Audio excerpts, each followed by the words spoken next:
Hey everyone, welcome to another installment of Harry Potter Theory.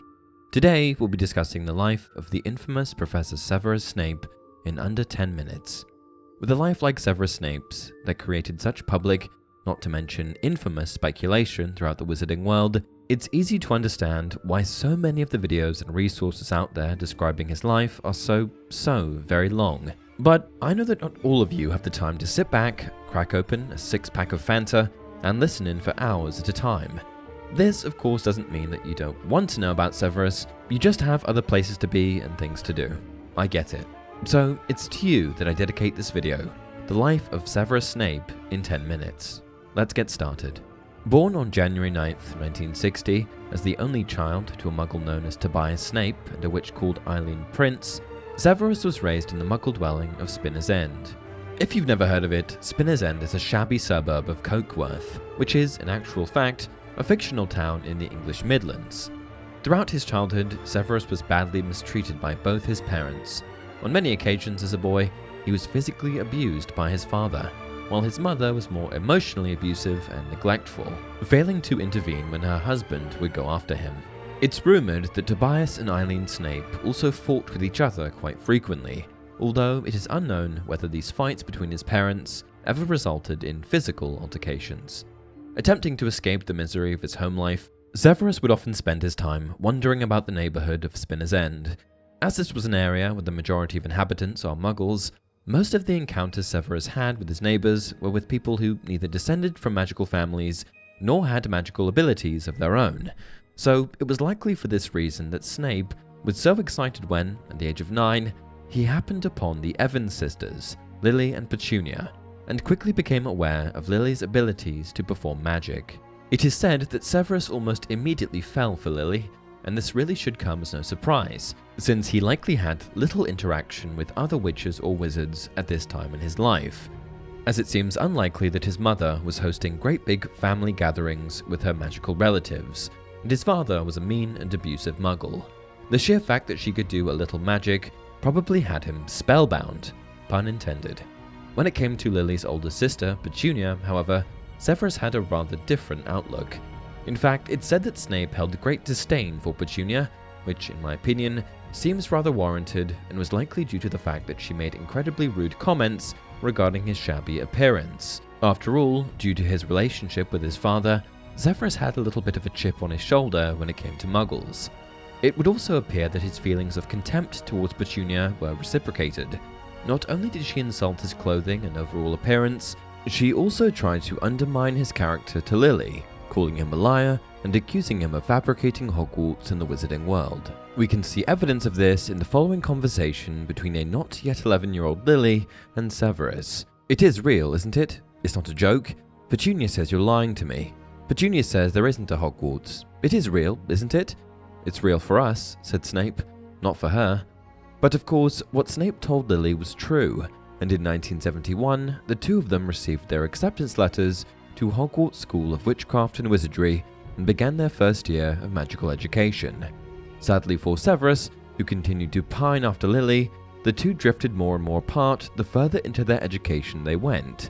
This began with their arrival to the castle and immediate separation, with Severus being sorted into Slytherin House and Lily being sorted into Gryffindor.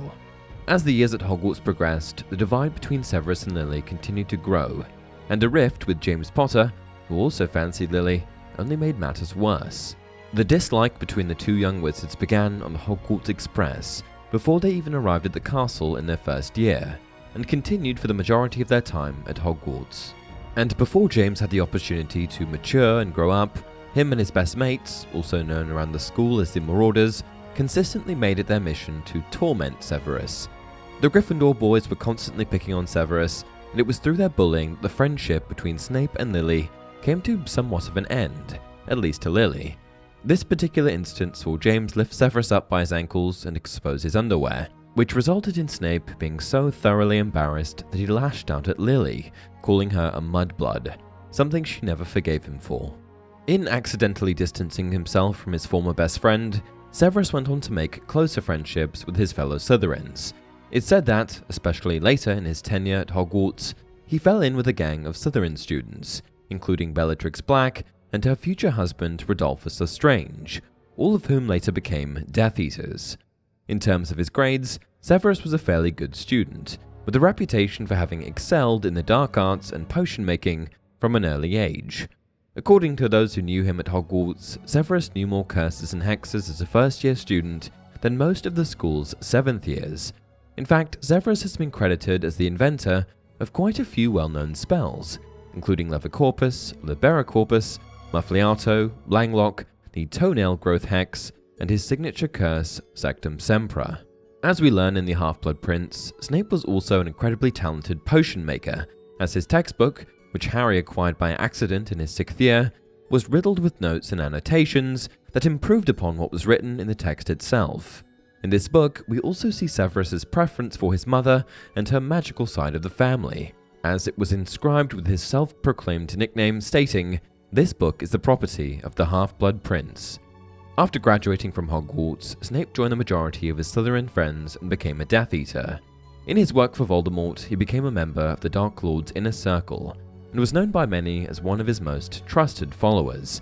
In fact, it was Severus who shared Professor Sybil Trelawney's prophecy about Harry Potter with the Dark Lord, after overhearing it during her interview with Albus Dumbledore at the Hogshead Inn. Tragically, it was this very secret that led to Voldemort targeting the Potter family, and that ultimately resulted in the death of his beloved Lily, Harry's mother. Before Lily's death, Severus begged Voldemort to spare her, but knowing how unpredictable the Dark Lord could be, he also went to Albus Dumbledore for help in protecting her. In exchange for trying to keep Lily safe, Albus asked Severus to become a double agent. Snape agreed and, even after her death, vowed to help Dumbledore keep her son protected from what Albus believed to be Voldemort's inevitable return. Severus then began teaching potions in 1981, also taking up the position as the head of Slytherin. The timing of this appointment, of course, aligned with his agreement to aid Dumbledore as a double agent. As a professor, Snape was incredibly biased and would frequently favor Slytherin students, sometimes even bullying pupils from other houses. Throughout the course of the series, we see him do so with a number of Gryffindor students, including Hermione Granger, calling her an insufferable know-it-all, Neville Longbottom, and of course Harry. Severus also had extremely high expectations of his students and only admitted those who had top grades into his 6th and 7th year classes. Due to his storied past with Harry's parents, Severus's feelings towards Harry were rather murky. He clearly disliked the boy and constantly insulted him. However, he did also save Harry from harm's way on many occasions, including counteracting Professor Quirrell's attempt to knock Harry off his broomstick and preventing Professor Umbridge from torturing him. For better or for worse, it would seem that some of the most courageous actions of Severus Snape were widely unknown by the greater wizarding world, as he frequently had to play the part of a devoted Death Eater in order to maintain his cover as a double agent for Dumbledore. Severus himself even requested that Dumbledore never tell anyone his part in helping the Order of the Phoenix and the Potter family as a whole. Then, in June 1997, Severus killed Dumbledore, but as we later found out, this supposed murder was part of a larger plan concocted by Dumbledore himself, and was done to help save Draco Malfoy from having to commit the crime, not to mention the fact that Dumbledore was dying from a curse.